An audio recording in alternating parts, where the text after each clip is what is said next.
Intro. Why so specific?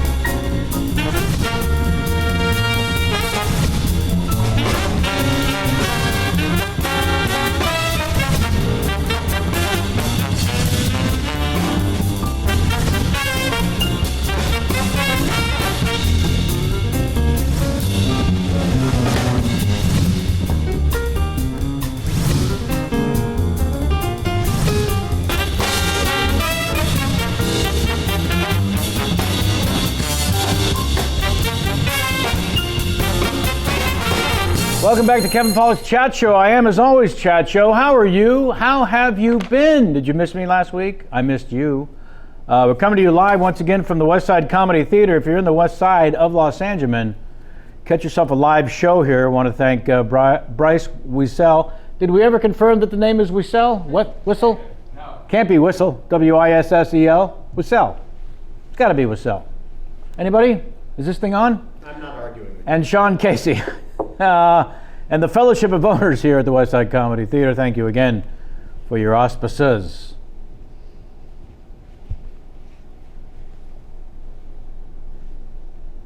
You're not buffering. That gag is so funny when you're just on audio. No, it isn't. That's a gag that goes back 7 years. We just had our 7th anniversary. Huge success at the lovely Largo at the Coronet. Check out that episode. Colin Hay, who's fascinating. Jeff Goldblum, who may be the poster boy for fascinating. And arguably the top touring stand-up comedian in the world, Mr. Bill Burr. That's up on the YouTube, iTunes, and Airwolf right to hell now. And I want to thank Sam Levine for sitting in last week. In my stead. Do you have a stead, Corey? I rent a stead. I rent a stead. Is that rentasted.com? You know it. Can I get on rentasted.com right now? Check that chat with actor and director John Francis Daly. Yeah!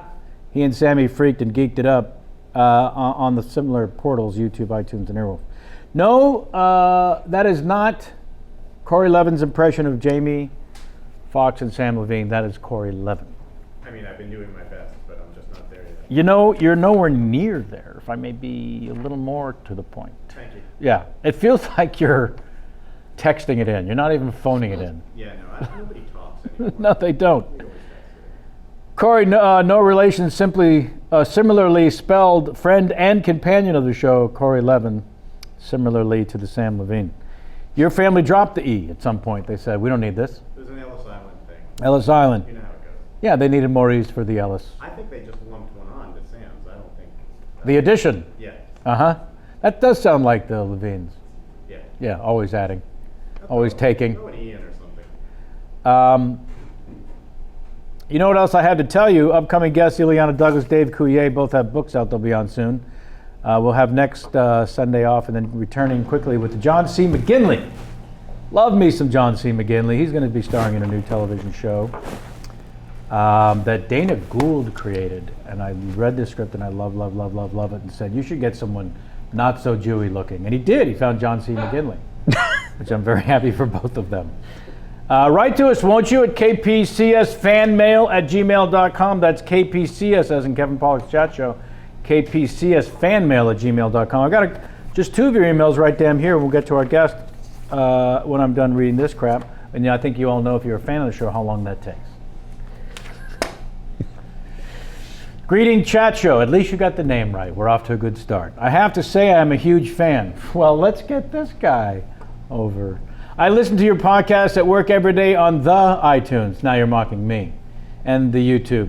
I am annoying my fiance every day. I thought he had a different word for enjoying. I am annoying my fiance every day with a new story that you or your guest has told. I have to say my favorite parts are when you get your guest to talk like real people with real questions and real answers and no bullshit. Let's watch the language. Fuck face. I have almost read your book. I have almost? Also? I think he meant to write also. I've almost read your book. I've almost read your book. It's sitting there on the table. Let's finish the sentence and you tell me he definitely meant to write also. I have almost read your book with my fiance find an incredible funny title, which my fiance finds an incredibly funny title. Yes, I'm still going. He's commenting on himself as he's writing. So I'm going to go with I have also read your book. Sure. I have almost read your book. Keep on fighting the good fight. I'll be watching, listening, supporting. If I ever become a filmmaker, I will cast you, Sam, and Jamie all in very funny and incredibly moving performances, winning all 3 of your raves from critics and the Academy Awards for being awesome. You just turned into a 12-year-old, Matthew Garland. Sincerely. Go big or go home. Go big or go home. Someday, I'm going to get a camera.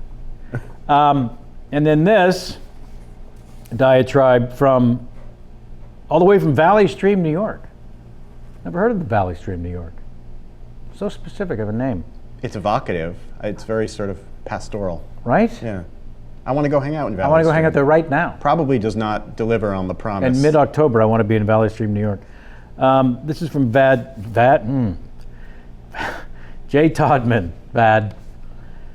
I wouldn't normally write to a personality such as yourself, but you ask your viewers for feedback every week, and there's something quite sincere in your tone, so I thought I'd comply. And thank you, Jay. That was very kind. Oh, there's more. I've watched about 20 interviews so far. There are over 260, Jay. What the fuck? Starting out with people I admire: Dick Van Dyke, Rob Reiner, Josh Charles, John Lovitz, Tom Hanks. Can I take Lovitz out of the list? And I realize that Sam is absolutely on target when he says that people are watching for you regardless of your guest. What? Sam said that?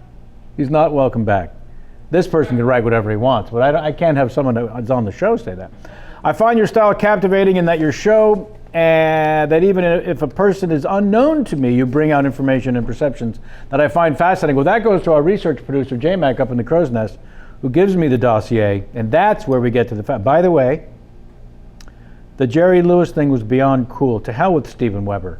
See, this is when I love when the fans write, like I remember from 268 interviews, what the hell he's talking about. To hell with Steven Weber. Yeah, I agree. I was so glad to hear that meeting with Jerry Lewis was everything you could have wanted and more. It's always tricky and scary meeting our heroes. Well, that is true. And someday, I hope to reciprocate for you. There's a whole bunch more. I think I'm going to pass out halfway through. But thank you, Jay. You're very kind to write so much. If you're ever on Long Island, Valley Stream must be in the Long Island. Stop in for some bagels and lox. You know that stuff you eat in LA is crap, right? It won't be free, but I can cut you in line, and I don't do that for just anyone.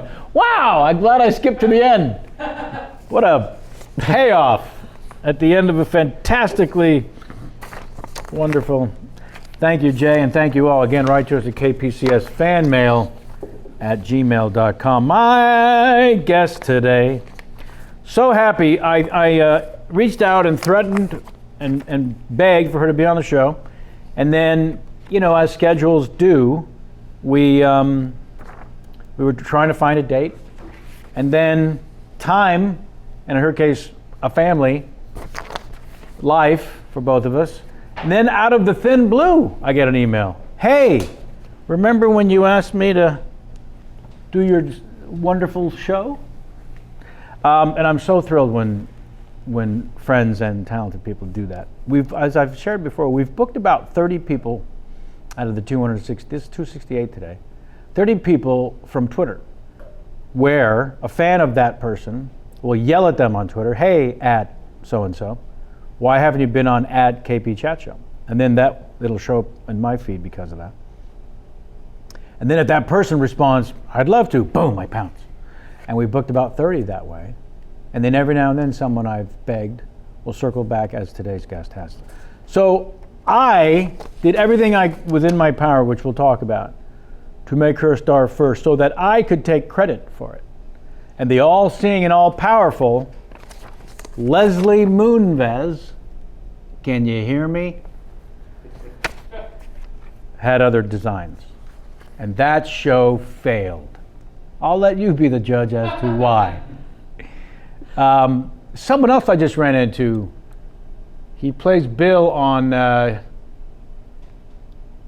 Call Saul. Daniel, look that up, please. He also is someone who we tried to get up. And is now, I love it quite frankly, whenever this is possible, that you've been in show business long enough for things to circle back and you actually had any kind of effect on anyone's life or career. Please welcome Miss Jenna Elfman. Now, Jenna, a wonderful reaction from a small crew. Welcome and thank you. Thank you. Yeah. I have so much to respond to in what you just said. Jump but in. I don't know if you would Jump like in. to launch. I'm gonna come at you when you least expect it. So jump. I love in. it. So I had that was in 1996, that show. And that was the first pilot season I had ever gone through. And that was the first time I had ever been to network. Yeah. And In I that don't know if horrible we need to dark clarify theater. those terms. Sure. Okay. So in 1995, the summer, I got an agent for the first time after toiling and all of that, and many machinations and incarnations of trying to get an agent. Did a bunch of guest stars, and then boom, spring comes, and that's the first pilot season, or whatever, January, February. And I auditioned for you, and you wanted me to be in your show. Yeah. And so And pilot, there are two other executive producers. They felt just as strongly. Yeah. Well, good. I just knew you. Well. And I was the famous one. exactly. Technically. And I was new, I didn't really kind of understand how it all worked. So pilot season's where there's like in February, March, and April, where all the networks like make one episode of these new shows, and then they go, what do we want to become a series? That's pilot season. So it was the first time there's all these, you audition, and then you go to the producers. I'm talking to camera like the people in the world. They're on YouTube. Anyway. And you go to, there's many auditions in this whole process. So anyway, it was the first time, and I remember you took such great care of like working with me and, helping me feel comfortable so that when I went in and went to the network and auditioned in front of Les Moonves and all these people. It's so freakish. It's because it's such an odd, inorganic experience. You're in a little dark theater. Yeah. Dark because Les and the other executives are sitting in the dark in the seats. And it's an empty theater. Like, you have huge, powerful people, but the seats aren't all filled. So it's not like this normal performance feeling with the packed house. Horrible. Also, like a little row. You've already signed a contract. Before you can test, you've signed a contract. You actually are forced to then know what you'll make should it go to series. Good luck getting that out of your head. That's called the dangling carrot. As you're trying to concentrate on what you have to accomplish in that room. You just know your whole life's going to change. I was like, had just been like living off of, you have your Arrowhead water bottle and you throw your extra change in there. That was what I was living on. So you know what your life's going to become if you're going to start making a salary from a big network. Your whole life's going to be so much more awesome. And they dangle in front of you saying, if you get the job. And also you're aware that there's one or two other actresses up for the same part. You're sitting right next to each other in the waiting room and you're like imagining like from the network, from their viewpoint, like would I imagine if I was them, would I want her more or would I want me more? Yeah. And that you can't think that way. You're dissimilar enough so that it is apple and orange. Yeah, but then it makes you think, should I be more like her? Right. It's just the crazy mentality you can get in. But you were so rad and so caring and I always felt this awesome connection to you forever, ever since then. I just had this really nice place in my heart. That was exactly. Wow. Yeah. Mm-hmm. And then I went on and the next pilot I got was Townies? Yeah, that was Townies, and that was right after that. And that led to everything. That led to everything. Yeah. Yeah. We're going to get to that, but I want to jump ahead 20 years to today. Where you just came from New York in the upfronts, I assume? I'm going to the upfronts. Yes, but it was announced. My new show got picked up. Yeah, so let's talk about that. Yeah, it's called Imaginary Mary, and it's on ABC. Right. And it's this girl who had basically, her parents, when she was a young girl, we see her at 6, and it's just parental breakdown.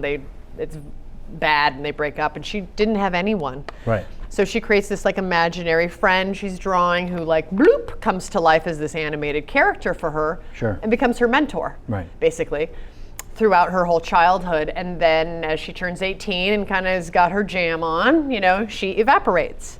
And then we cut to present time, and my character Alice is this super successful publicist for sports figures and really has her life down. There's like no serious relationship, no children. She's in her groove. She's a career gal. She's a career gal, but like really, really good. Heat seeking.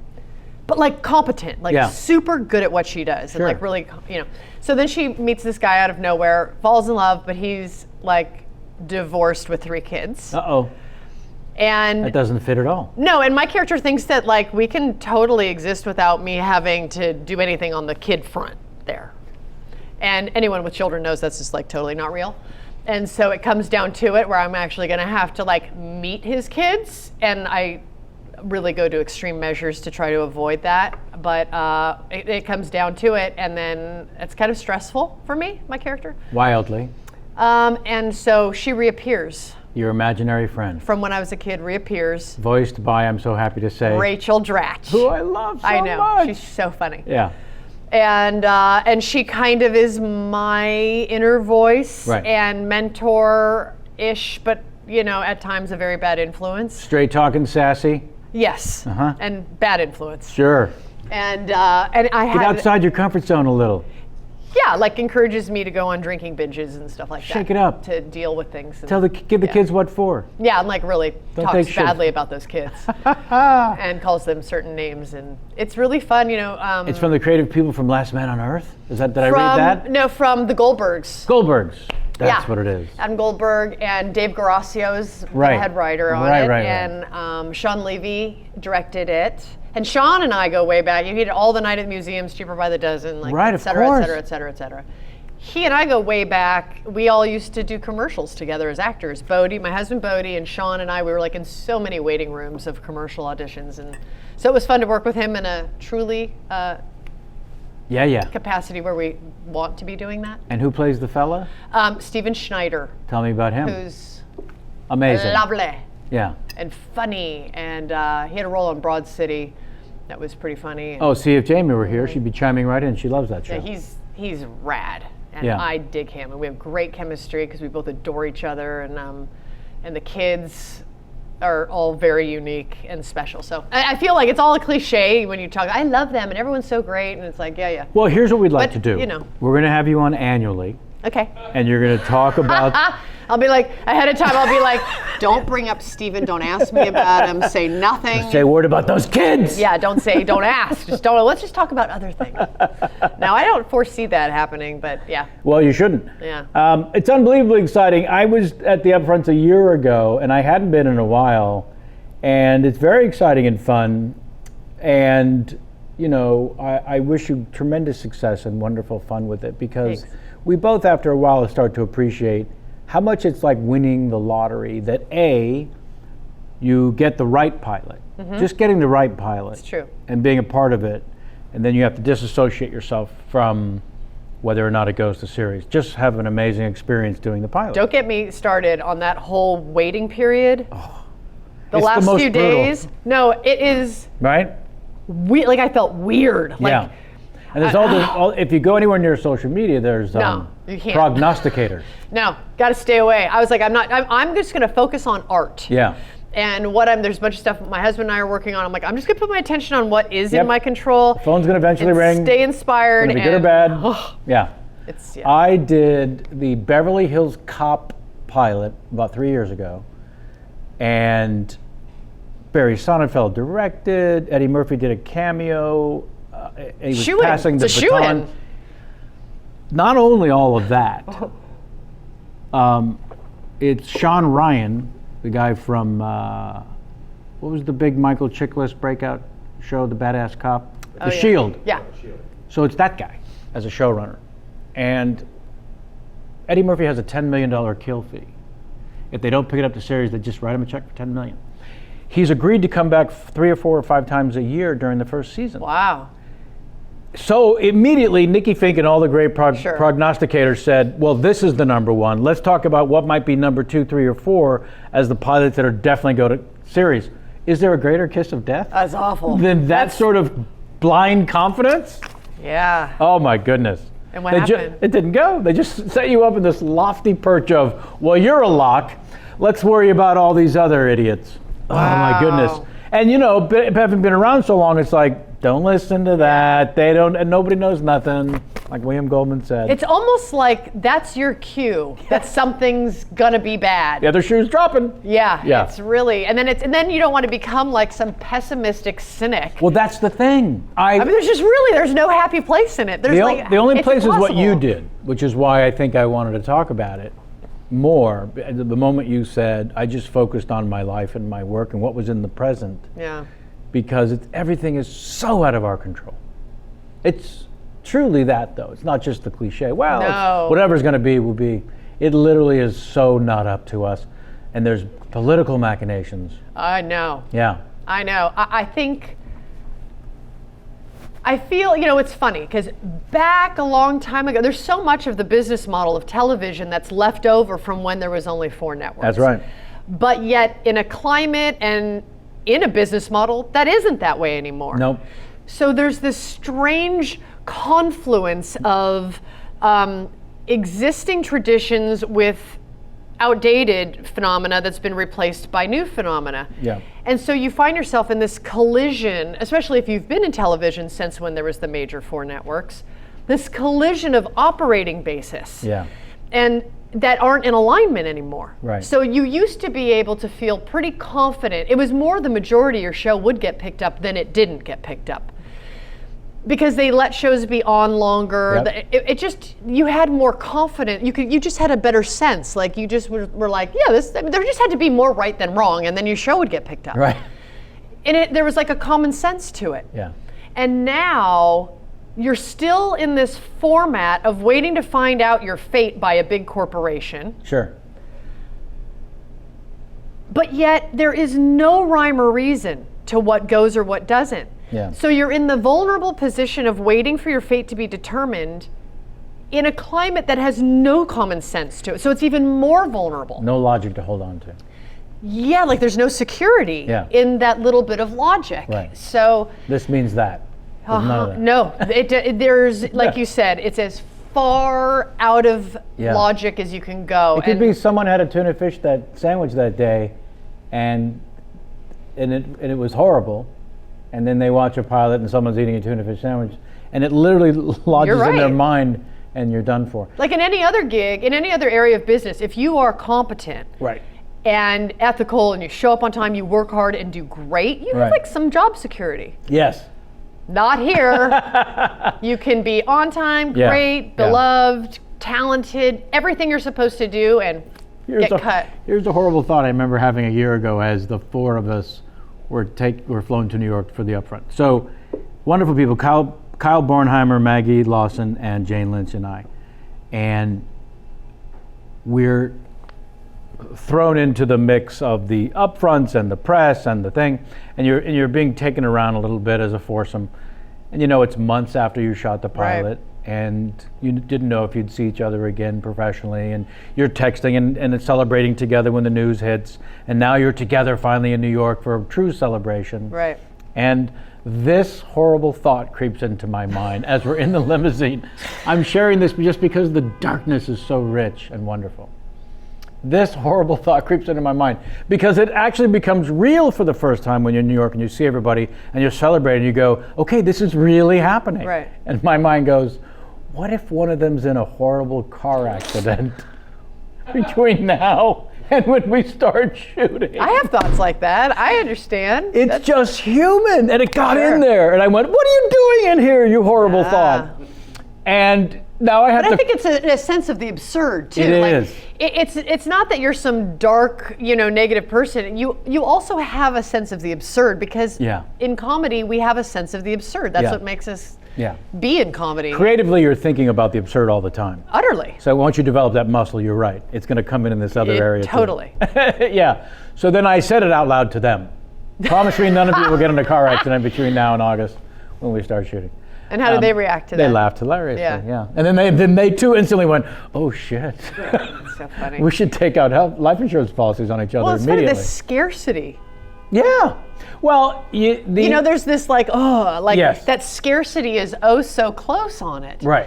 It's just that's such what a funny thing. Meant by winning the lottery. Yeah, too. it's true. And then the next part of the lottery is time slot, marketing, and getting to the point where you survive your first year with good enough reviews, but more importantly, you'll find your people, if you can stop them from saying things like, well, the +3s came in, great. The +7s came in, fantastic. So there's all this aftermarket that they're now allowing for iTunes and Hulu and all the various ways people watch after the fact, the DVR numbers. And all you can do again in that first year is shoot the show, have a blast doing it, which is exactly what we did. And so I wish you just so much fun. Thank you. Yeah, it's a magical time right now. I know, I'm really looking forward to it. Yeah. I've been working really hard, you know? Right. I work hard. Yeah. And so when you have these successes, I definitely don't take them for granted. I don't take those wins along the way for granted at all. It's one of the beauty of being at it now 20 years. Yeah. Is you've developed an acute sense of appreciation. Yes. Right? For sure. Now you're raising 2 boys. Yeah. For the last 7-8 years. Yeah. How hard do you allow yourself to work on the career while doing that? Talk about this character you're playing who's so well in sync with her career. Mm-hmm. It demands that, our careers. Yeah, it's constantly, you know those equalizing boards? Sure. The dimmers when you're doing mixing sound. Uh-huh. Yep. That's my life. Sure. So it's like, oh, okay, I put a lot of time in this week on the career. Now I gotta bring down, and then the kids, and so there's always a constant, a sacrifice at any given time. Something's being sacrificed, but I can't. I just have to make sure that overall the levels are being kept above that middle line of survival, like survive and not survive. Yes. In areas as a parent and as an actress and as a wife and as a artist, just there's just that as just the humanitarian. There's a humanitarian in here. There is a humanitarian there. That's it's an equalizing board. When I realized that's my life, then I just stopped worrying about needing to keep all the levels up because no beautiful sound has all the levels up. And so I went, all right. That's a spectacular analogy. There needs to be at least a pamphlet. Corey, get on the pamphlet about the equalizing of sound in one's multifaceted life. Yeah. And thank goodness we just upped our audience of sound mixers, right? I have to assume from that analogy. Perfect. You're welcome. Have Mike make a clip of that. We need to post that on every sound mixing website. This is what you have to do, though. Yeah, you have to multifacet your marketing campaign. Yeah, multifacet everything. Well, that's pretty spectacular that you found that analogy and are living it. Yeah, it took a lot of navigating to trial and error to arrive at that. And is it part of the education for the boys that this is what you're attempting to do? Do you clue them in on that? Yeah, absolutely. Yeah. Oh yeah, because they naturally they like performing too. Like they have that, my husband and I are both very animated people. Sure. And we're both performers. So the household, you can imagine, is playful and loud and very wacky, and we're all very free, and we yell and happy yell, and we yell other ways too. Sure. Try not to do it in front There's of the kids. a lot of yelling. But there's singing and there's everything. So they are just kind of in jive to that. And so they like the performing. My husband and I do our podcast and we film it. And so we often open the podcast with these creative elements of me drumming or whatever. And we have had the kids in, and we just did one today that'll come out in a few weeks. And we did something with the kids, and we just involved them in it, and they grew up on set. And so, they're performers, they're artists. They're also, my 8-year-old's kind of wants to be an inventor, and he's very nerdy in that way. He's really smart in his I don't even know what area of science it is because I'm not that way. So I have a hard time perceiving it. I don't hear that speak. Right. But it's something having to do with physics and logic and engineering of some sort. He's really interesting that way, but yet he's hilarious and loves the Marx Brothers and loves performing. So. That's spectacular. Yeah. Not to make this about me, but you should sit him down for an early episode of this chat show with Elon Musk. I love Elon Musk. Yeah, so he sat at the table for over an hour. It's the longest on-camera interview I'm going to watch given. that. Yeah. 100%. Yeah. I admire him and respect him so much. Yeah, we have ourselves I met a him genius. once. Yeah, he is. He's spectacular. Yeah. Yeah. My car parks itself. Yes. Your car has the hazards on and you're conveniently parked right in front. Well, I noticed that on the way in. Yeah. I was like, oh, throw the hazards on. It's cool. Yeah. Let's see how long that lasts, idiot. Gum. Yeah. Hey, Kenny, go check for gum. Yeah, so it is a crucial aspect that as someone in the trenches all these years, I've seen people be wildly open with their kids about the process that their career must be, that their actual job is in the pursuit or creation of work, and then the doing of the work is not a job at all. And to bring them in on it always seemed to make sense. Well, if you look at like just not our weird fang-dangled big city living, but just like village type living, like where families originally sprouted and found their way. The kids are there from the get-go learning what their parents do and being part of what their parents do, whatever it is, whether, and then, going through even, shoemaker or cobbler or, whatever. It's like the kids are there seeing the process of their parents. So I think there's a lot of strange stigma to including your kids into the entertainment industry because it's such a rewarding and violently evil, business. So I think people understandably are very apprehensive about including their children in it or letting their kids partake or whatever. But if you're educating them about that at the same time, then they get the full balanced. I think so. And if you're educating them some tools about integrity and certain things that they can use to armor themselves and their sanity and protect their their integrity. Right. And leading by example in all ways of life. Yes. That's good. That's the only responsibility you have. That's that I love. That's what we're doing, and I love that. I love that. It's really hard and challenging and annoying and rewarding, and it's very colorful and it's like a big loud symphony, and I think it's really cool. I like it. That's fantastic. I like the challenge of living life. I think living's cool, Well, I am thrilled for you, honestly and truly. Thank you. I mean, I like to use the show as a way for us to catch up as well. Yeah, it's fun. But then I have to go through and ask some along the way. You mentioned the drumming, and of course, all over the internet is the fact that you played drums in the episode with Bob Dylan. So I have to ask a little bit about that, even though I have a feeling you've talked about it a time or 17. So how much of a fan of Bob Dylan were you prior? Lost my virginity to a Bob Dylan song, if that tells you anything. It does, and we have to go to commercial. We'll do this live read now. Sorry, you were saying something about your virginity. My mistake. Yeah. So you were a fan. Love Bob Dylan. I love Bob Dylan, not just because I lost my virginity on Mulholland Drive. Sure. In a car. I was hoping. Because it would be not the in a 300 ZX. Not that I'm here to judge. Steamed up. But if you lose your virginity on Mulholland without a car, thank you. I'm going to be a little concerned. Yeah. So there's actually, for the Bob Dylan nerdy people, I want to tell you a song that you need to listen to if you don't already know. Yay. It's the Planet Waves album. Okay. Album. It's an obscure album to most, general Bob Dylan fans. Right. And there's a song called The Wedding Song. Ooh. And it is so touching and sensitive and the most beautiful piece of writing. And it's my most favorite song of all time. Can you please make a note? The wedding song, Bob Dylan, the album is? Planet Waves. Planet Waves. So anyway, for me, as a Dylan fan, to meet him, I got to tell him that was my favorite song. And now, that was cool. Whose idea was it to have him on the show? Okay, so here's how all that came down. I had just learned, I had this epiphany because I always wanted to play drums growing up, but we could never afford a drum kit. And then I was in the throes of Dharma Greg and had enough extra change to buy myself a drum kit. You did, but let's go back to the inspiration why you wanted to be a drummer.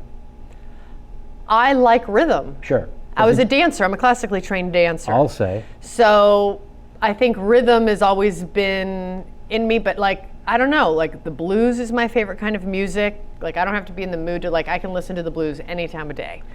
And there's just something about that rhythm and drums that's just, I don't know, I have a big affinity for that. But so there wasn't a drummer necessarily? No.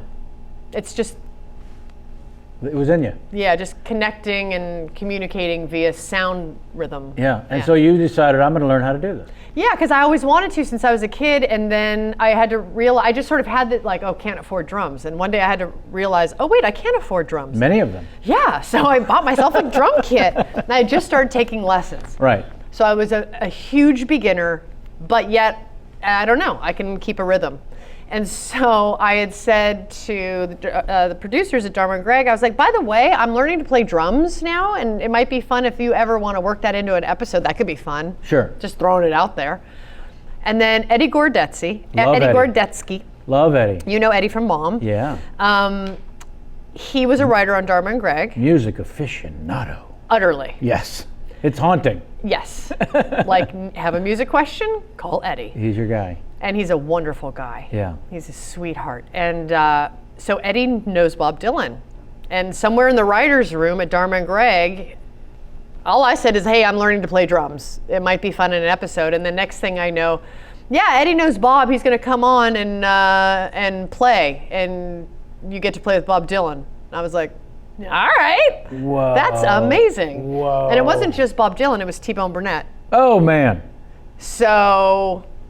And what was cool is because I didn't have aspirations to become a professional drummer. I wasn't intimidated because to me it was just fun, and I didn't feel like I had to be perfect. No. Yeah. And so I was very at ease, and they set up the whole stage of Dharma Greg with proper sound. Everything was set up. The camera was lit. Everything before he ever arrived. He walked in, went into hair and makeup, walked in, sat down, picked up his guitar, sat down. It wasn't written. The scene wasn't written. It was like loosely, like Bob and Dharma auditions for Bob's band. There was no lines. The whole thing was improv. And what they did is they just rolled camera for 2 hours. And do we suspect, did you inquire as to why there was no script? They felt like... I don't know. I mean, it was written. The scene was like written, but it didn't have a lot of dialogue. Right. So it was Dharma auditions for Bob's band. Is really all it was. And then like something about a van. I don't know. All I knew is the camera rolled for 2 hours.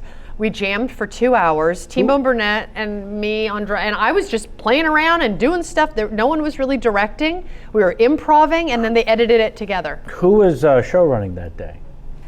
It sure wasn't What Chuck. year was that? No, I think Chuck had gone on to Warner Brothers at that time because he went from 20th to Warner Brothers. He made a Warner Brothers deal. Who was show running? What am I talking about? Bill Prady, who runs Big Bang Theory. But yeah, Bill, duh. Yeah. And so you guys were just given the freedom. But Chuck was there. I mean, Bob Dylan's coming on. Chuck was around. Yeah. And they just edited it, and I have all the raw. Bob apparently had in his contract that that footage had to be locked up. Right. And then for my birthday that year, Eddie asked Bob, can I give Jenna all the raw footage for her birthday? And he said, yeah. So I have everything. And I literally keep it in a safe because I'm so nervous about me being the one that's not supposed to do this. So how talkative was he during the 2 hours? Not very talkative. Right. But he was responsive to my lines and my silliness, and I made him laugh, and that was like, I made him giggle. And was there much conversation when the cameras weren't rolling? Not really. Not really. He was totally gracious and sweet. Like he actually reminded me. It caught me off guard because he's been through a lot. Sure. And he's had quite a life. Yeah. And it shows on his face. Like he's really been through a lot. Yeah. But there's this like glow that comes out of. I don't want to sound like some How nice. metaphysical weirdo, but like literally he sparkles. His eyes twinkle, and there's this little boy quality about him. Wow. This like childlike wonder and sweetness that just transcends the rough edges of his experience, and that really caught me off guard, and I just found it really endearing. No kidding. Yeah. It was I loved it. It feels like one of your top 5 wonderful life experiences. It was. If I could be so bold. It was. Holy moly. I mean, who gets to, and we're playing rhythms, and I'm messing up a lot, and because I had never played drums outside of my own house. That was the first time. I had done little lessons with my drum teacher, and then played with Bob Dylan. First time you played drums in front of anyone, it's Bob Dylan. And T-Bone Burnett. No wonder you weren't pressure. nervous. Wowsy wow. I was too just completely psychotic with glee to be nervous. I have the internet weighing in with some questions. Oh, cool. Some good ones. Oh, I like nice. to include them whenever possible. I was wondering why you suddenly went over to your computer, because I thought, oh, am I getting really uninteresting? He's going to do a Google, he's just going to check his, his email right now or something. Well, I know that. Can I touch up my lip gloss? Have at it. Yeah, that's the shot we wanted. Edit that with. We have a question of what was it like to work with Steve Martin? We can talk about this together, of course. Yeah. Working with him on separate things. This comes from someone named Kenny Chen. So that's Kenny Chen over there. Dr. Evil Kenny Chen. What was your experience like? I have so much respect for him. Sure. Again, I kind of was like, oh my God, I'm working with Steve Martin. Yeah. You just sort of can't believe yourself. I always think of myself as this girl from Northridge from a tract house in a cul-de-sac, and I'm always kind of amazed I'm having these experiences. Same with me. And I don't really know how I know I worked hard, I know this is what I want to do, but I'm always also still feeling like I'm a fan first. being privileged and not quite sure how I got there. Yeah. But I just felt like I felt kind of so intimidated. I didn't even know how to conduct myself, so I just got quiet. Yeah. And I just thought, I'm just gonna be. And then I don't want to try to be funny around him. I want to try to be what I think he's gonna think is interesting. I just was too. Good choice. He's too legend for me. Good choice. Yeah. How did that work out? Fine. Sure. And then he came and would start chatting with me and was very sweet and complimentary of me and my comedy, which that was another moment for me. Right. Is getting complimented on your comedy by Steve Martin. Isn't it? Unless he was just trying to flirt with me, which that could have been, I don't know, sometimes guys use that to flirt. I don't know. I'm just going to think that he thought I was funny, and let's go with that. Uh-huh. Well, that is the... But then my husband reminds me that sometimes guys use that. So. It seems... What do you think, Kevin? Oddly familiar. The compliment version of flirting. Yeah. But I think you can also tell as an artist from an artist that you've admired, there's a certain element of sincerity in their tone. Yeah. No, he seems sincere. Yeah. That was my I just didn't want to experience, get is that too he's wildly excited. sincere. Yeah, I think he's kind of no bullshit. Yeah. So I loved watching him work because, he is so flippin' smart. And so, he's just so smart. And I think I was intimidated by that too, because I'm not as smart as him. Uh-huh. And I'm certainly not as educated as he is. And that intimidates me. Right. Because I get scared. I was scared he was going to bring something up I didn't know anything about.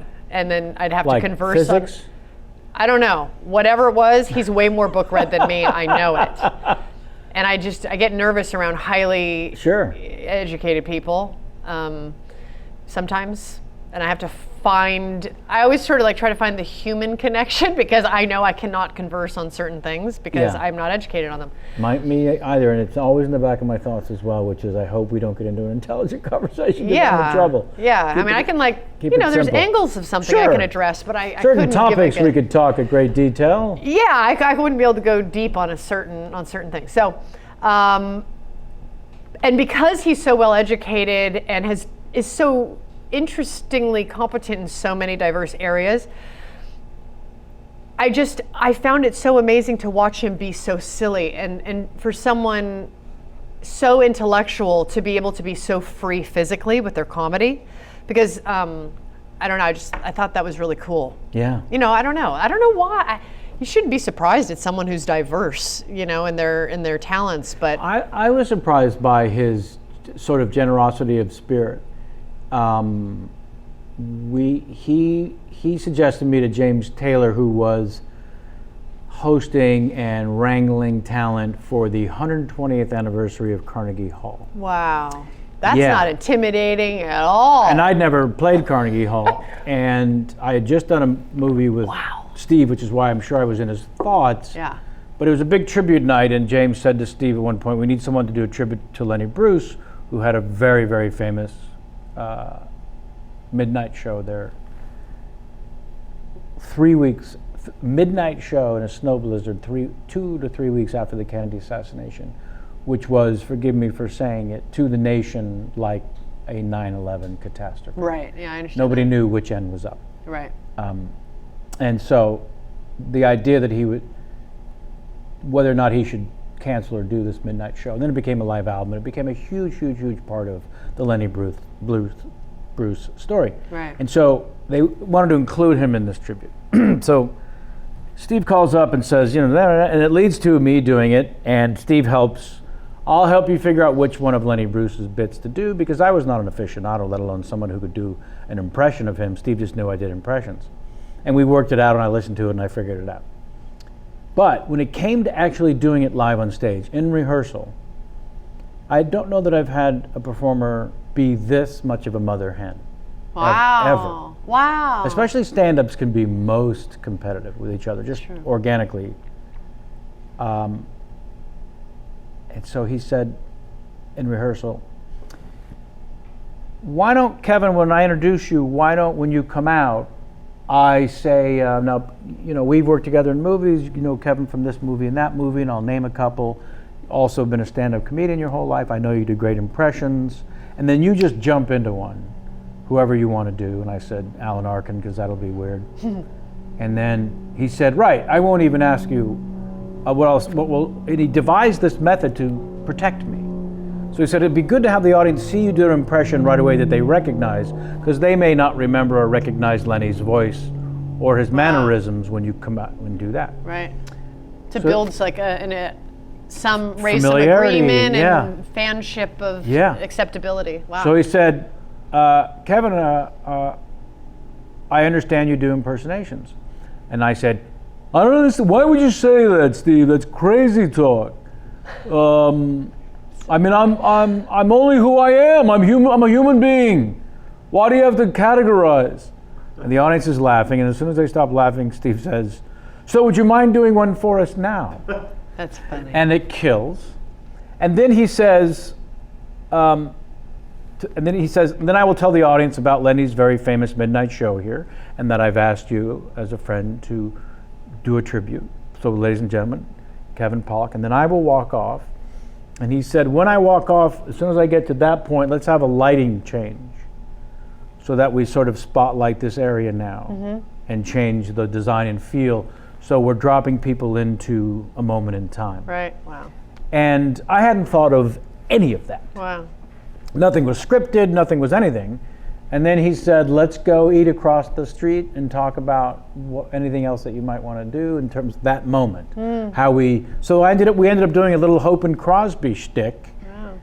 So for the audience, so he said, and he was very focused on, that will allow the audience to not only see you be funny on your own, but also see you with me, and that I'm comfortable with us being funny.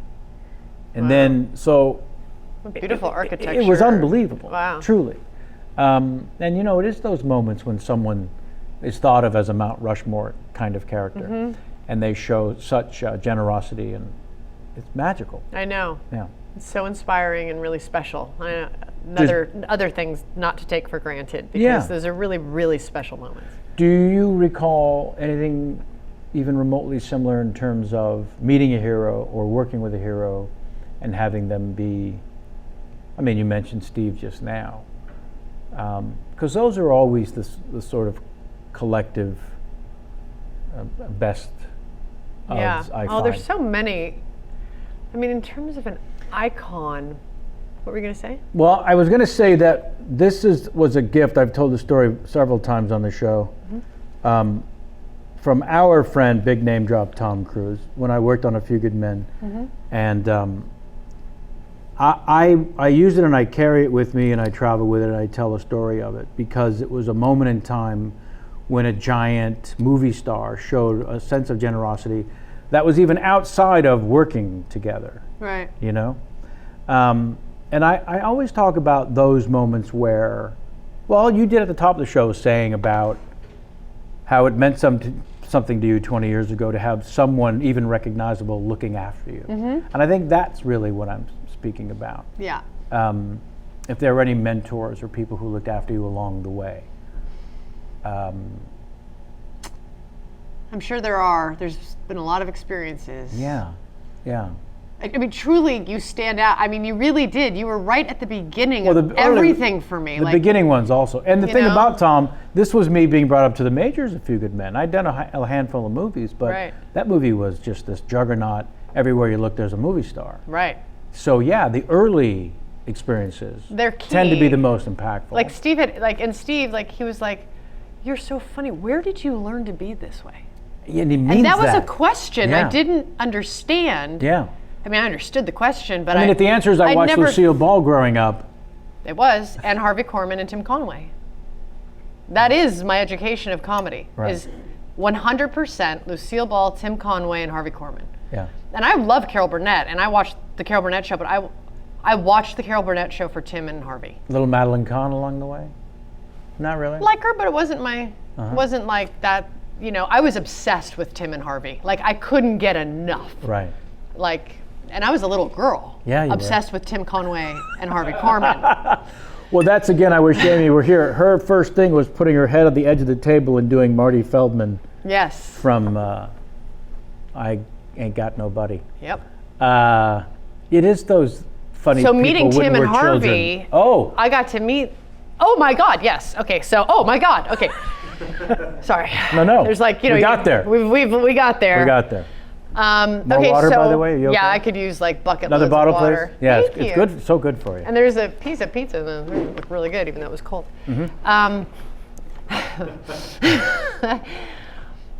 I met them. Kevin Spacey held this fundraiser for the. We've got an option of sparkling or flat. Flat, please. Flat, please. Out of the cooler.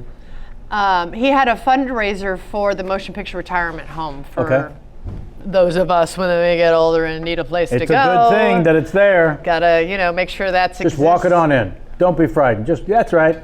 Just walk it on in. Thank you. Thank you, Kenny Chen. That was confident. It's an interesting walk. I have to remember that one. Let's give that walk a name before the end of the show, please. The Chen.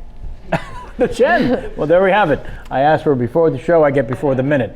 So you're at this? Yeah, so I'm there, and Tim and Harvey are there. And I was like beelining, like obsessed. Yeah. Like, oh my God. Like, if I could have met Lucille Ball, it would have been the same. Like, those are my three. It's those three. And I was like, you guys have no idea. Right. Of course they have an idea. They're fucking Tim Conway and Harvey Korman, legends of comedy. I'm sure they must have some idea. But to me, I went straight back to that I'm 7 years old. I'm sitting in front of the TV and dying and obsessed. Right. And I didn't play with dolls. Like, I wanted Tim Conway and Harvey Korman. So I was like, you have no idea. You're the reason I do. You taught me everything I do. And as you can see, I'm never there's never a loss for words with me. So, and they were just like, and that was their reaction. They were I just listening. kept going. They were listening and kind of like, because I was very effusive, and I didn't care. There's only so many ways to react to that, anyways, when you think about it. Yeah. From their perspective. I mean, if I was them, I'd have been like, right on, give me a hug, And they were just like. That is so sweet, would be the least you would expect. Yeah, but it was fine because they were still funny even in that. Oh, and good. I didn't even care. I didn't care if they liked me or didn't. I needed to communicate to them that they were, I wanted to thank them. Yeah. And then, wait, there's more. Good. There's this thing called the Motion Picture Mothers Association. Keep talking. They raise money for the Motion Picture Retirement Home. Nice. And other charities, but it's mothers of people in the industry. Nice. And Tom Selleck's mom, she's sort of head of it, and my mom's in it. Aw. And so they honored Tim Conway with his which birthday? 80th birthday. And he came, because they have a luncheon every year, and I help out and hand out awards and stuff. And he came, and I got to present Tim Conaway with his 80th birthday cake, which was a huge honor for me. And he was really sweet. And he was totally, full of love? Yeah, he was like in it with me, and that was really cool. Yeah. That was so cool. Yeah. That was like epic for me. Yeah, that moment of pure celebration. Yes, and then Red Buttons did a whole stand-up routine. I've never laughed so hard. Yeah. I actually peed myself laughing at Red Buttons. Yeah. Anyway, I love these guys. I love that story. I love all of it, and I love that Red Buttons making you pee from laughing is a part of it. Yes. Honestly, because I can't hear enough about Red Buttons. He had one of the so funny, crazy, ridiculous, and you always don't was. see the punchline coming. No. And that's the whole thing with comedy that I feel like today in comedy, with network comedy or with a lot of comedians, I feel like I see it coming. I know what they're gonna do, and I just like, why am I watching if I know what's gonna happen? It's the element of surprise and that left turn that makes you laugh. And I so appreciate people who are good at that. I said it before, and with the recent passing of the great Gary Shandling, he wrote the single, my favorite, misdirect joke, which is that very thing of not knowing where it's coming. I'm dating this girl, she's very pretty. Well, she's a Miss Georgia. All right, she's a former Miss Georgia. All right, it's George Foreman. Oh my God. That's awesome. Yeah. I have a Gary Shandling story. Please. We can't celebrate him enough. Doing this movie, this is how Gary Shandling flirts. If anyone wants to know, I think everyone did. Gary Shandling flirt? If he's going to flirt, how does Gary Shandling go about it? Do tell. I'm doing a movie called Town and Country with him and Warren Beatty and Goldie Hawn and Diane Keaton, and like also sitting here going, how did I get here? Annette Bening? Yeah, no, she wasn't in it. No, she was married to Warren Beatty. Yes, she was married to him, but so I'm in Warren's trailer over lunch with Gary and the chef's there, and I'm like, it's crazy to me. Yeah. That I was sitting there in their trailer having lunch. Okay. That is weird to me, because I don't think of myself like that. Okay, so we're sitting there and they're talking. So he draws on a piece of paper, and Warren's asking me questions. We're talking about acting and just acting stories. And Gary's like doodling on some paper. And then he folds it up and he like hands it to me. He goes, will you do this with me? And I was like, and I'm thinking like some acting thing that like a scene we're gonna shoot after lunch. Okay. Anyway, I open it up and it's these two faces kissing. Will you do this with me? Yeah. And I said, flattered, but no. I'm married, but thanks. That is fantastic. Will you do this with me? Yeah, and he had folded it up like he was passing a note in class, but we were sitting right next to each other in a very small trailer on set. That's the cutest damn thing ever. I know, it was very endearing. Yeah. I love Gary. Adorable. He was a sweetheart. Oh my God, I really liked him.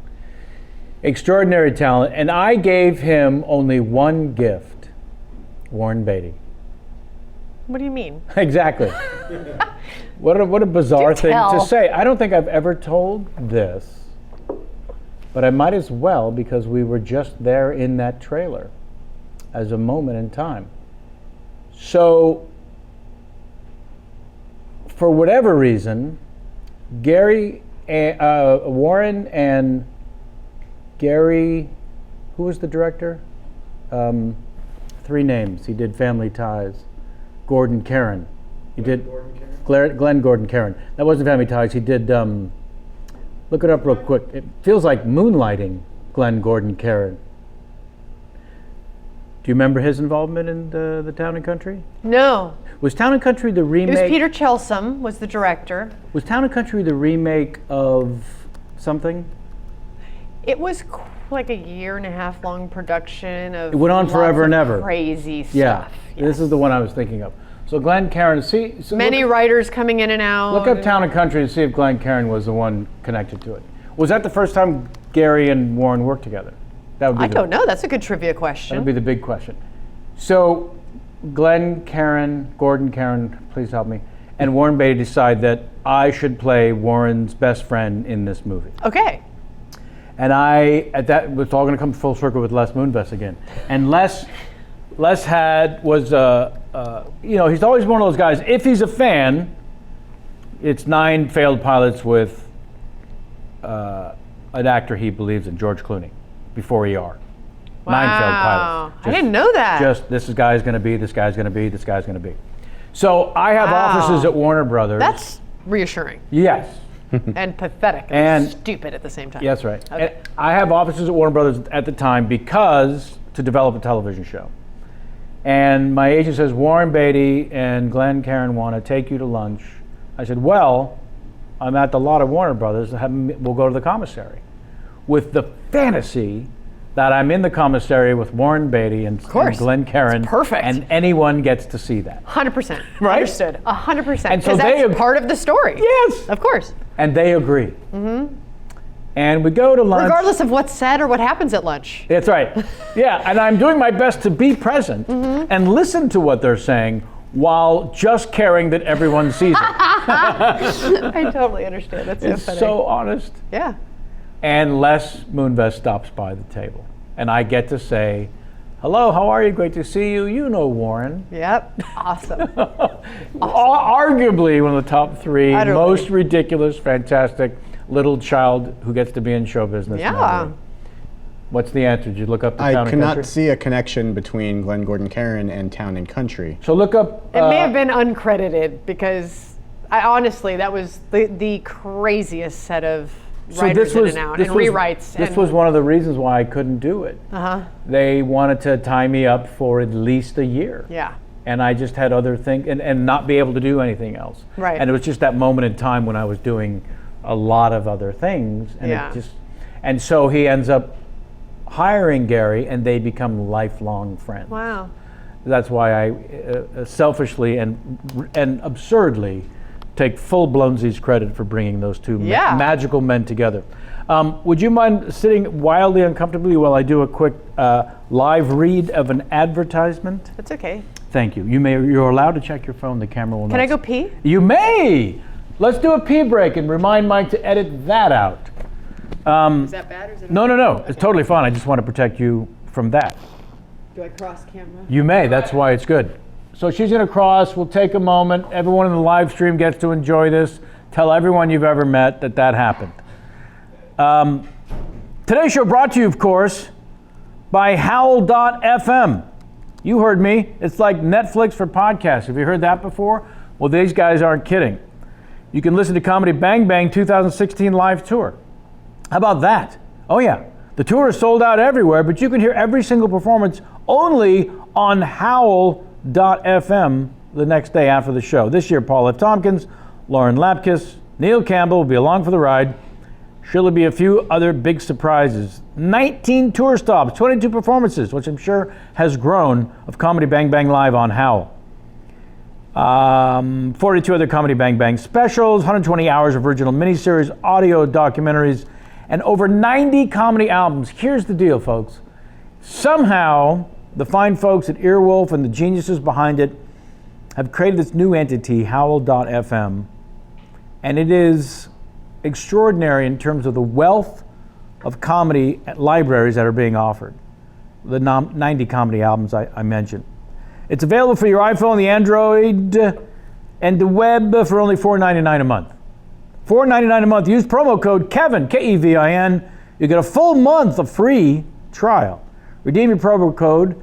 Make sure you create your account on the web at howl.fm and enter Kevin at checkout.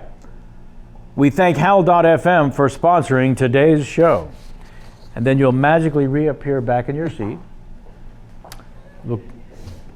Jenna Elfman, ladies and Jews. I didn't flush. Good. You're welcome, sound department. Yeah, I was hoping you would not say that you did that in consideration of the sound department. It's just a decision you made. Oh, I also sometimes don't do that for the drought at home. Ah. I won't flush every single time. I think that's spectacular. I heard that somewhere. Is that true? I mean, that does help, right? It uses less water. I was brought into, we had Don Cheadle here, and he spoke about it because he's very much involved. That turns out our water usage in the greater city of Los Angeles is not the cause and effect of the historical horrific drought. So I'll flush from It is now on. central California where the lettuce and farming is taking place. It's the almond trees. That's what I heard. Yeah, it's all the Well, I heard. Yeah, it's all the farming that's happening in Central California that is real and true and That's using all the water, you devastating because mean? they have to in order Right. to supply almonds, lettuce, and everything else Right. for the rest of the country. Right. So my flushes don't count. I haven't been contributing at all to Turns the out- preservation of our. Turns out you're in the right spirit. Okay. And I think that's the part that matters. Cool. But Give I'll yourself a flush. couple extra next time. True, that's Flush good. twice. Flush twice. Not your fault. Go for it. What is the if it's yellow, don't saying? I don't subscribe to that. Yellow, let it mellow. If it's Brown, flush it down. if That's it's- what I do. If it's yellow, let it mellow. Now, by letting your pee sit in the toilet, is it in fact mellowing? It definitely affects the porcelain. Aha! Okay. Well, This is just great. We finally got This to is the aesthetics that I like for talk shows. right. Yeah. We finally got to question number 7, which is Do you do flush? you let it mellow? That's so weird that we all came. That's strange. Yeah. Okay, back to work. Josh Gad was here. Love him dearly. Love Josh Gad. He created that show, right? Or co-created it?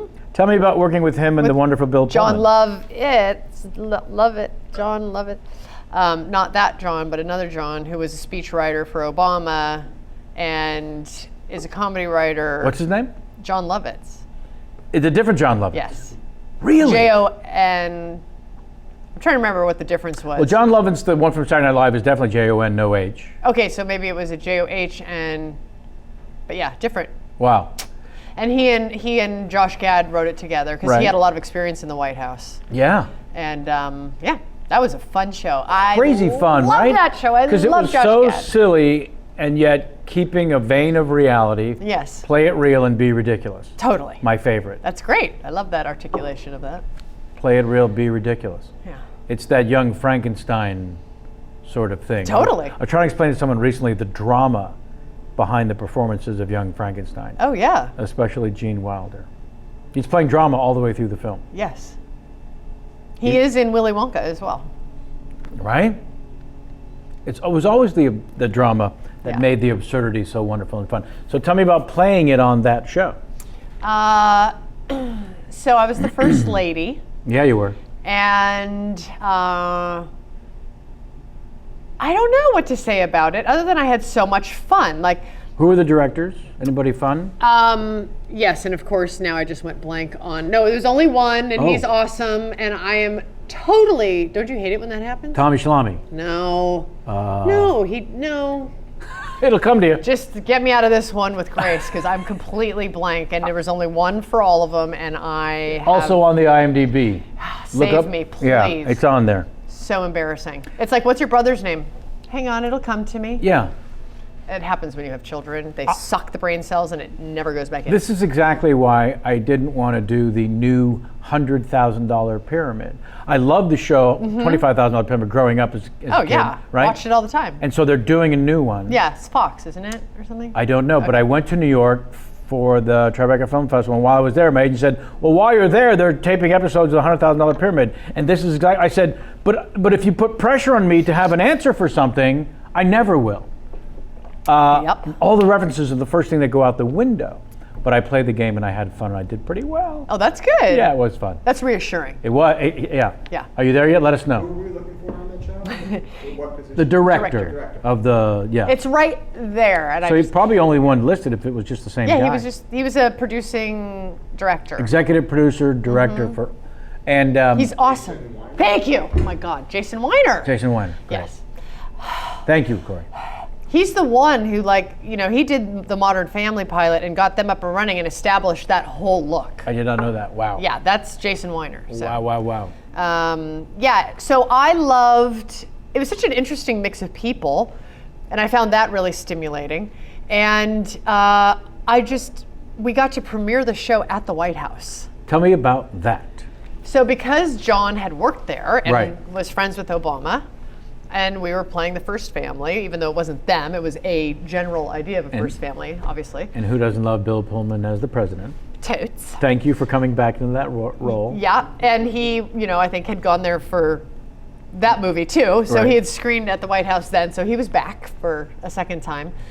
And we got to meet Obama, and it was just wild. It was so surreal to be doing entertainment and then to bring that into your official country's government. Yes. It was odd. So just tell me coming through the gates. So walk me through whatever you can remember of the whole experience. Well, it's really DC. Very rare. It's so rare. I want to It is rare. shine light on it. Okay. I hope I can be articulate enough to capture the strangeness of it. There's this weird emptiness. I'm there. Okay. So you have the guard gate. Oh, first walking up to the guard gate, my heel caught in the grate on the street, and I almost fell right at the foot of the guards.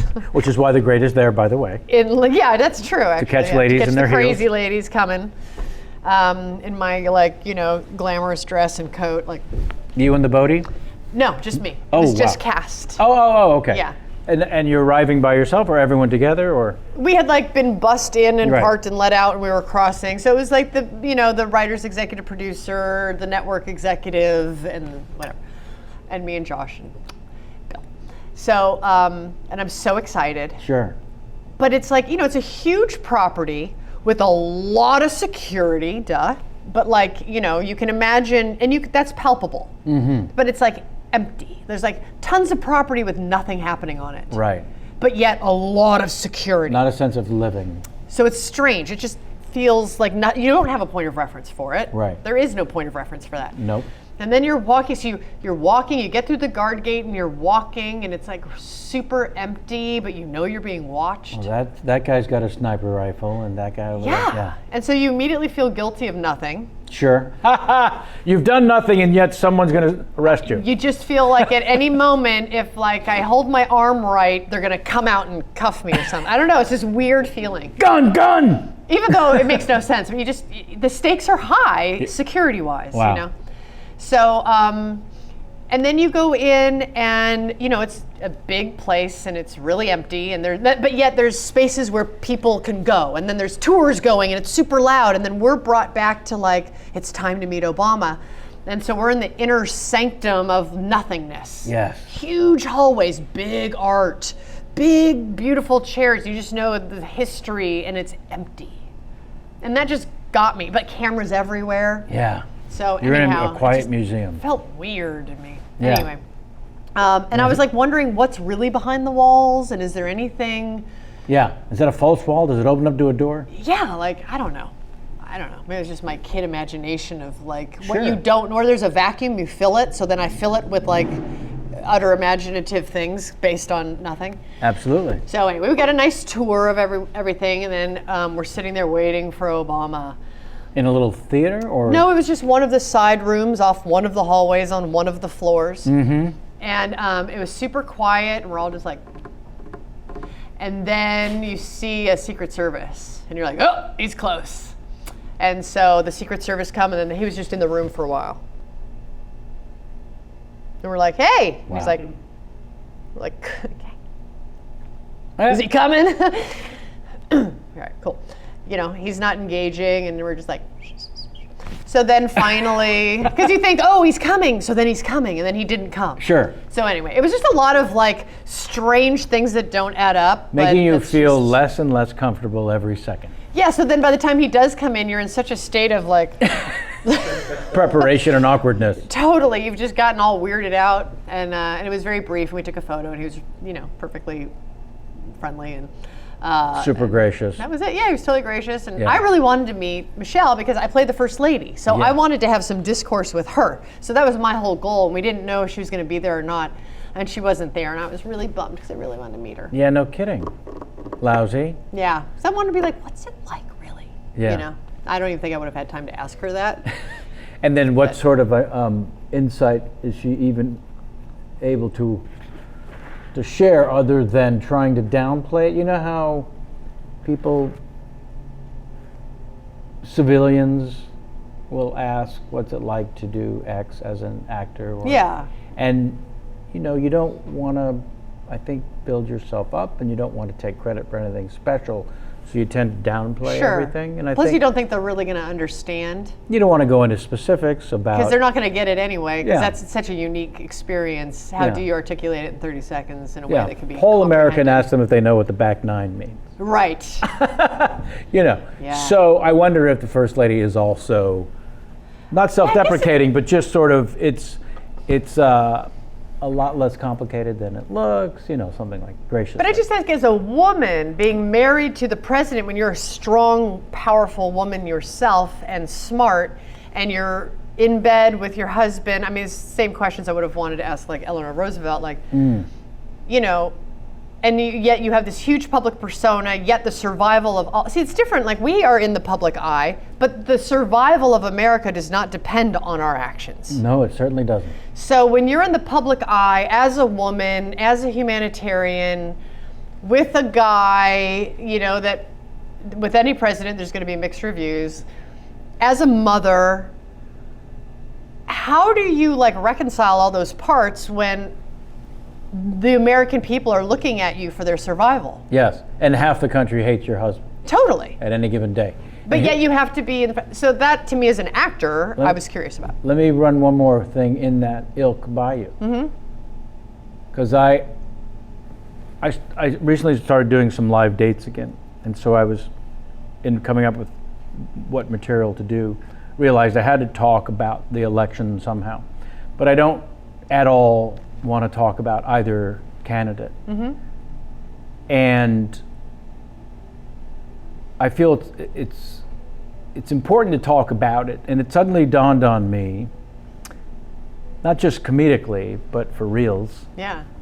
I don't know that I trust the person anymore who wakes up one day, looks in the mirror, and says, I should be the leader of the free world. I understand. Then, for comedic purposes, I say in this new routine, you got to sell it to the mirror first. You got to at least look yourself in the mirror and say, I can do this, right? Come on. Then you have to turn to your wife or husband, your better half, and somehow convince them that you're not a lunatic. Right. This better half that calls you out on all your bullshit. So how do you broach that subject? Honey, you know what? I can pick up the kids after school, I realize. Also, I'm going to make a Costco run, so let me know if you need anything. And I've decided I will be the leader of the free world. Did you DVR Game of Thrones? You know, what I is like how you did that with no eye contact whatsoever. None, because you can't look them in the eye the first time you broach that ridiculous subject with, again, the person who calls you on all your bullshit. Right. And it's, I'm sorry, what? Yeah. And do they vote for their spouse? Like, do they feel true in their heart that their spouse can lead them? Because you know better than anyone how great they are and how not great they are. Totally. And so I take it to the point of in this case, the wife saying, you can't even be the president of this house. How do you think you're going to talk to Putin? Go clean the kitty litter, honestly. That's great. I know. These are the questions that I want to know. Yeah, so I know she would never answer. To human beings, I mean, it's not too 100% different than how crazy must you be to want a career in front of people. To want to, everyone suffers from hey, look at me disease, otherwise Facebook isn't a multi-billion-dollar company. But who chooses hey, look at me as a career? This is what you'll do for the rest of your life. You'll be in the pursuit of work that allows you to put yourself in front of everyone and say, hey, look at me. So how messed up is that person? I don't know. But I think the person who wakes up and says, I should be the most powerful person in the world might be a little more fucked up. Well, here's what I think, because if they're... Because technically you're in servitude, you want it to be, you want to make a difference. Yes, it's a place of service. Right? But if you're smart enough to apparently hold that position, aren't you smart enough to know that it's a totally unworkable position? You must be.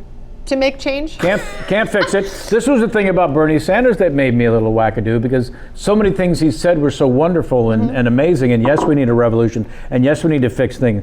But if you can't accomplish 98% of the things you're talking about, you should not be elected. Sorry. Yeah, I think the whole system is rigged to not facilitate a president taking a country to... Yeah. I may be in favor... I think it needs to be done by the people in their own sphere, by leaders within mini spheres. I don't.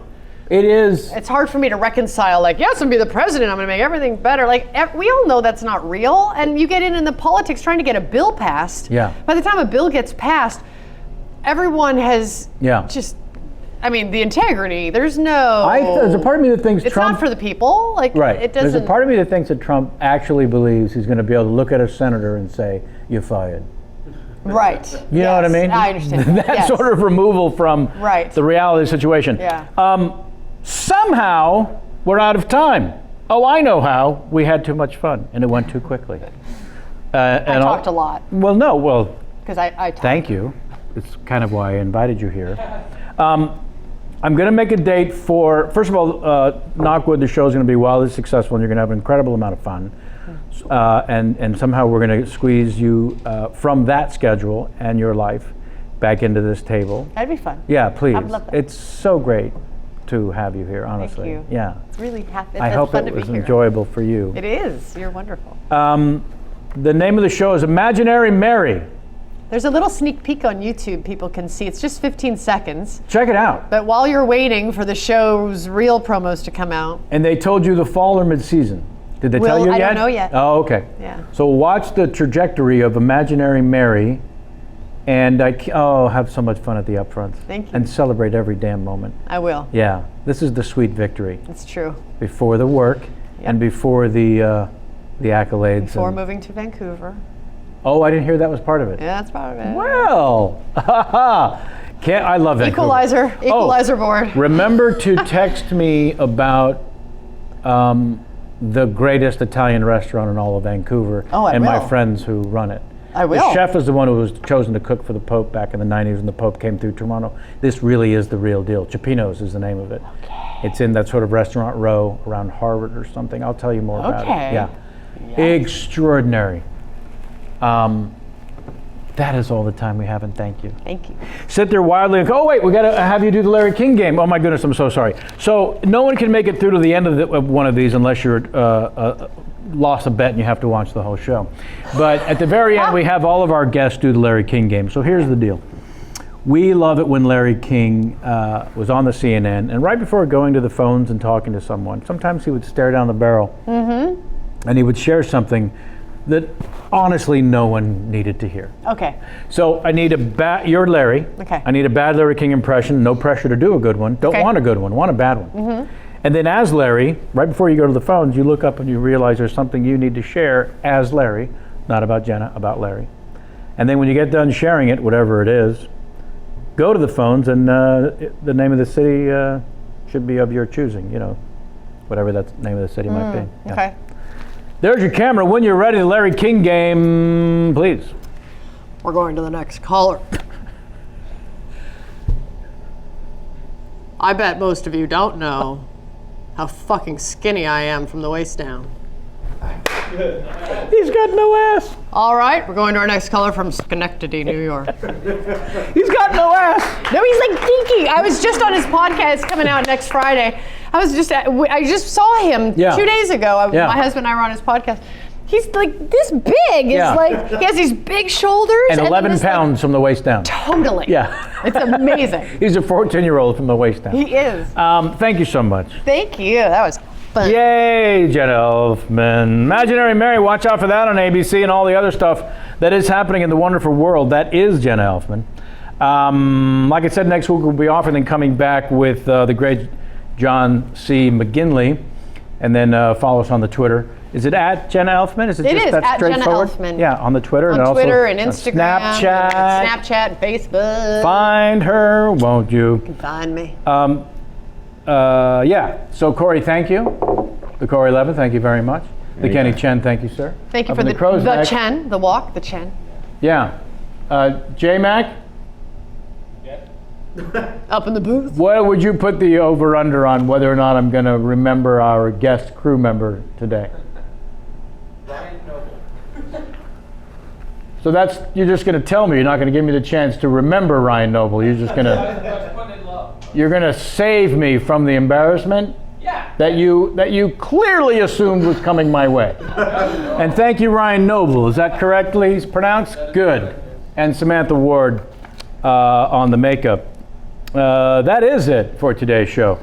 Until next time, write to us again, kpcsfanmail@gmail.com. Until next time, and as always, get out of my face.